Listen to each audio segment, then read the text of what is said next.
In this lecture, we are going to discuss measurement of displacement. Displacement is generally the minimum amount of distance between 2 points A and B. So what we were doing traditionally, we were using vernier calipers, scales, and tapes, screw gauges to measure the displacement or the distance. To measure displacement with these instruments, we can easily get a resolution of 0.01 millimeter, but beyond that, if we want more precise resolution, we must use some sensors. So to measure the displacement, we have various methods such as potentiometric method based on resistance. LVDT is the change in inductance of linear variable differential transducer. We have optical method like encoders, and we can have ultrasonic method also. Other than these, we have inductive type and capacitive type of displacement sensors.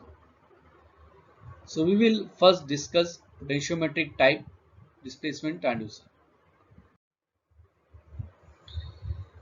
In potentiometric type, we have a displacement measurement in a linear fashion as well as rotary fashion. So potentiometer is generally shown with a circuit symbol like this and a jockey movement over here.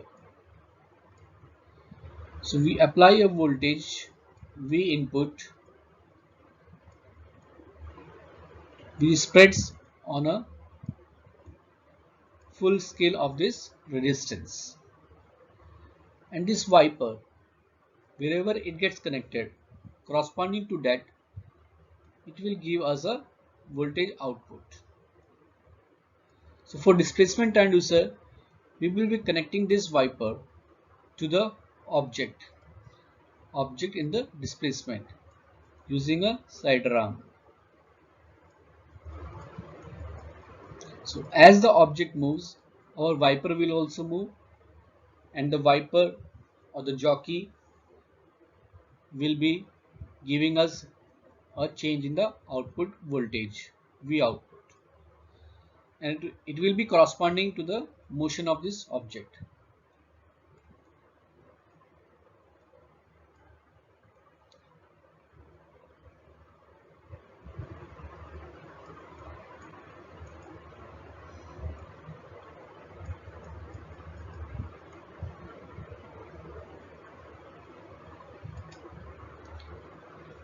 So if I says I am applying 5 volt, 5 volt voltage is applied on the resistance from point A to B, and I say this wire length is around 10 centimeter. So I can get the voltage per unit length of this wire. Okay, so getting the per unit length voltage will help me to calculate the voltage for the wiper position. Now if I say the wiper position is just 50 centimeter, sorry, not 50 centimeter, 5 centimeter. We have taken total length as 10 centimeter. So let us say it is in the midpoint of 5 centimeter. So how V output will we be getting? We will get the voltage per unit length, that is 5 volt divided by 10 centimeter. And what is the position of the wiper? It is at 5 centimeter. So we will get 2.5 volt. Okay. So this way we are going to calculate the output voltage. So in the linear potentiometric type displacement transducer, the wiper moves in a linear fashion, left and right, with the object displacement. So constructional part will be consisting of a slider or wiper, a potentiometer, the slider arm, the voltage source, and the output circuitry. Working we can define that when the force is applied with the slider arm and the object moves, this slider arms is connected to the wiper arrangement using a summing member. This arm moves the wiper on the potentiometer or the resistance wire. This change the resistance and the output voltage, and the change gives the change in the output voltage to the circuitry.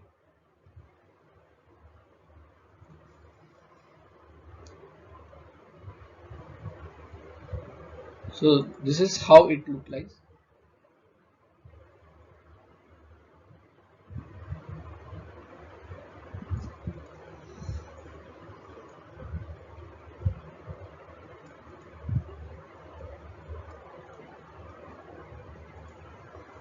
This is a diagram of potentiometric type displacement transducer.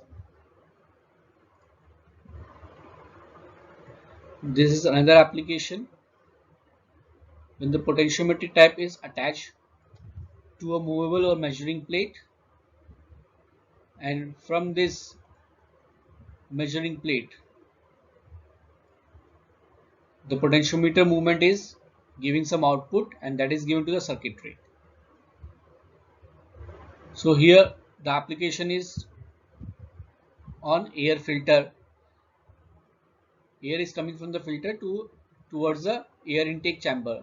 So this moving measuring plate is controlling the flow of that air to the chamber. So we can get the position or the flow of the air using the potentiometric method. So the form of resistive elements determine the resolution of the converter, and generally this resolution depends on the number of turns of the wire per unit length of the element. And there are some other types of transducers which are giving resolution based on the division of power, such as using the plastic film or metal film, carbon or metal ceramic mixtures. And theoretically, resistive element resolution is infinite. This is the contact of the jockey. Jockey has been touched on the upper side of this wire wound potentiometric type displacement transducer.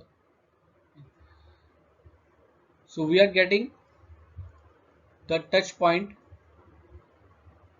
on the upper side only, this point.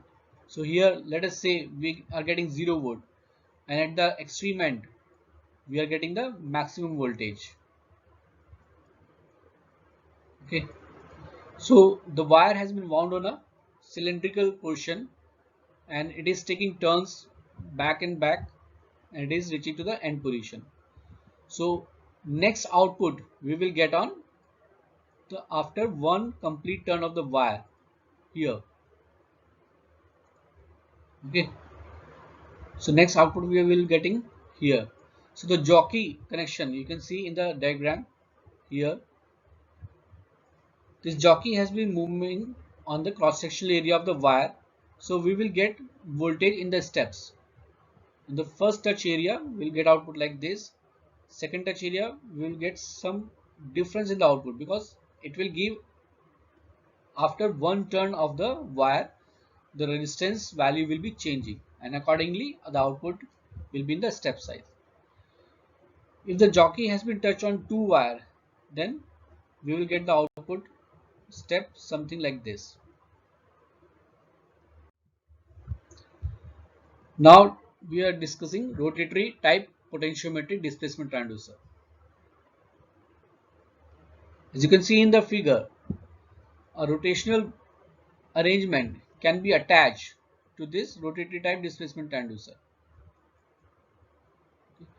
and as it is moving in a rotation, accordingly the value will be varying, and the resistance will be giving the change in the output.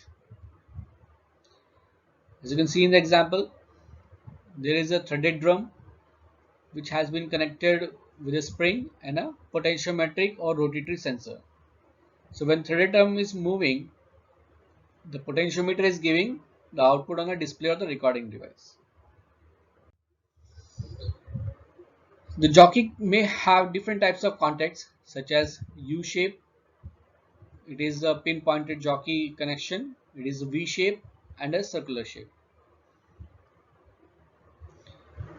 The material we are using in the wire and a jockey are given as the table: copper nickel alloys, copper chromium, silver palladium, silver iridium are the material which are used for the wires.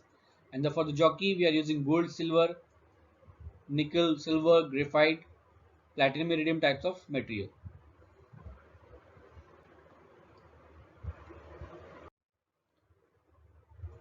Let us see the advantages of potentiometric transducer.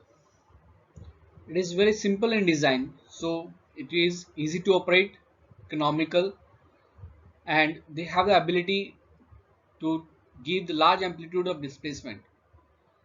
So high efficiency is there and large output can be obtained. Disadvantages: we need sufficient force which may slide the wiper over the potentiometer. So that minimum amount of force is required. Secondly, due to wear out, some noise can be produced, or mechanical wear and tear may damage the contact of jockey with the wire.